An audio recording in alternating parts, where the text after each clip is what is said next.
Brought to you by Agilus Diagnostics. Health test की बात आती है तो मैं भरोसा करता हूँ India's largest diagnostics company Agilus diagnostics. खुद को टेस्ट करते रहो।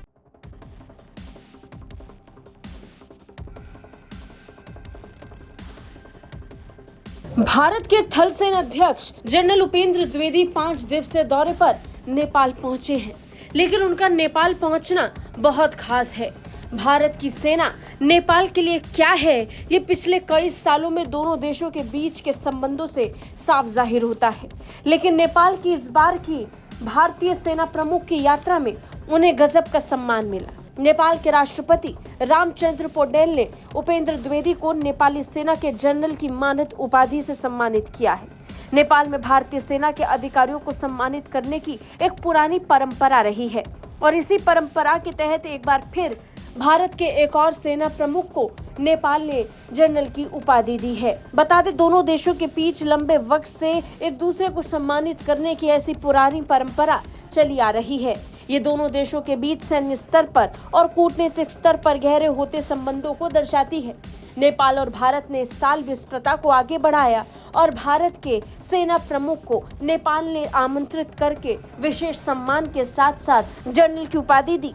बता दें, सेना प्रमुख द्विवेदी अपने नेपाली समकक्ष जनरल अशोक सिडिगेल के न्योते पर 5 दिवसीय आधिकारिक यात्रा पर नेपाल पहुंचे थे और इस दौरे का उद्देश्य सैन्य संबंधों को दोनों देशों के बीच और मजबूत करना है।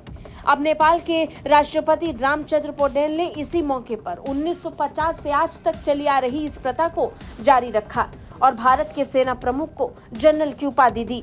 बता दें, 1950 में पहली बार भारत के सेना प्रमुख को जनरल की उपाधि दी गई थी। विशेष समारोह के तहत भारत के सेना प्रमुख को आमंत्रित करके उनके सम्मान में एक कार्यक्रम का आयोजन होता है, जिसमें उन्हें जनरल की मानक उपाधि दी जाती है। इस मौके पर राष्ट्रपति ने पत्र भी उनको समर्पित किया और इसके साथ ही उन्हें लेकर एक विशेष समारोह का आयोजन दिया। बता दें, भारत के जनरल उपेंद्र द्विवेदी को नेपाली सेना के जनरल की मानक उपाधि से सम्मानित किया जाना करीब 7 दशकों से चली आ रही ऐसी ऐतिहासिक परंपरा है जो दोनों देशों के बीच लंबे अरसे से चली आ रही है। 1950 में नेपाल ने इसकी शुरुआत की थी। भारतीय सेना प्रमुख को बुलाकर 1950 में पहली बार ये मानक उपाधि दी गई। भारतीय सेना के प्रमुख जनरल के.एम. करियप्पा को 1950 में ये मानद उपाधि दी गई थी, जिसके बाद से लगातार ये सिलसिला चला आ रहा है। इससे पहले पूर्व सेना प्रमुख मनोज पांडे को भी सितंबर 2022 में ये उपाधि दी गई थी। बता दें, भारतीय सेना प्रमुख को नेपाल सरकार हर साल इस तरीके की मानक उपाधि से नवाजती है।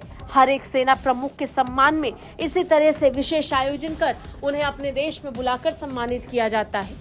ब्यूरो रिपोर्ट, भारत तक।